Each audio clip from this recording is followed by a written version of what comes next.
was only one thing on the ballot yesterday.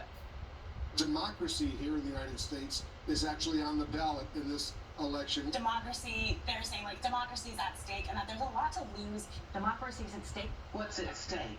Our democracy, freedom, and justice. And we have to make sure that people understand everything is on the line. Well, this is where things get complicated, because based on this metric, democracy is dead in some places and alive in others. Take the House, for example. We checked for a pulse, and there isn't one. Republicans are poised to take the majority.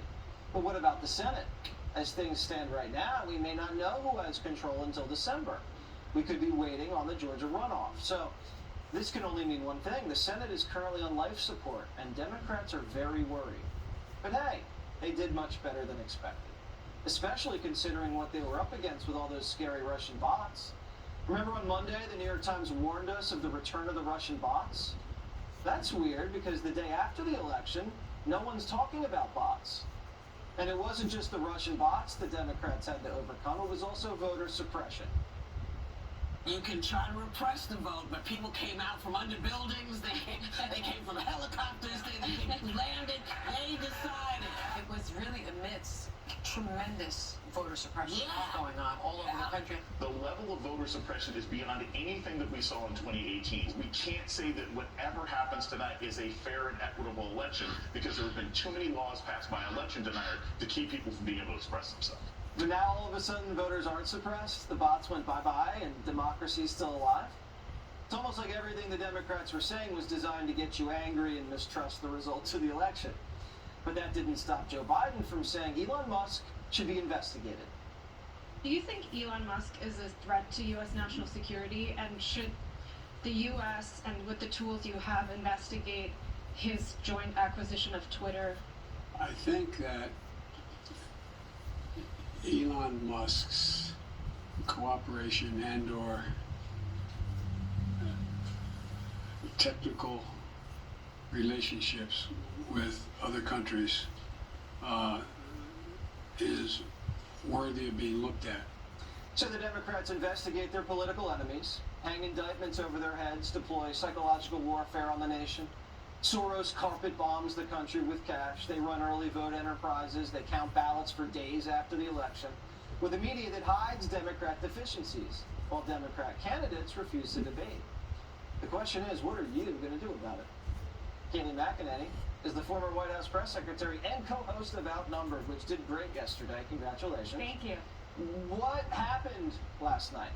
What happened was democracy, despite what those would tell you. My favorite lunatic argument from the left is, oh, there was record turnout in Georgia. We saw it exceed 2018 levels.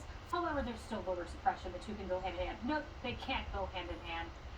Interesting, too, and you probably caught this, Biden, he talked about threats. There were going to be all these threats out there. Mm-hmm. Well, as he said in his press conference, the voters, the poll workers, election officials, they did their job, fulfilled their duty, apparently without little interference, except Rachel Maddow.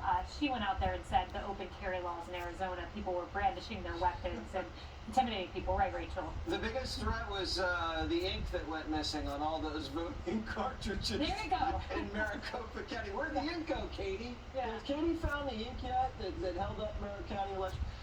What's going on with DeSantis? He's got a lot of political capital. He's got the wind at his back. It looks like Trump has a big announcement next week. How does this play out? Plays out where I think you're going to have a governor of Florida who's going to step in. How can he not? I mean, talk about a mandate to run. 20 points was his victory. I know Joyless Reed is out there saying, oh, well, he only performed well among Latinos because they were Cuban. You made the point. It's Puerto Ricans who voted for him. It's Latinos generally. How do you not run for president with a tailwind like that? He's going to run. I think, as I said earlier, look, President Trump needs to wait to announce 2024 if that's what he wants to do. We've got 2022 until December 6th. You think it's going to be a Trump-DeSantis primary battle? I hope there's not a battle. I don't think our party could afford a battle.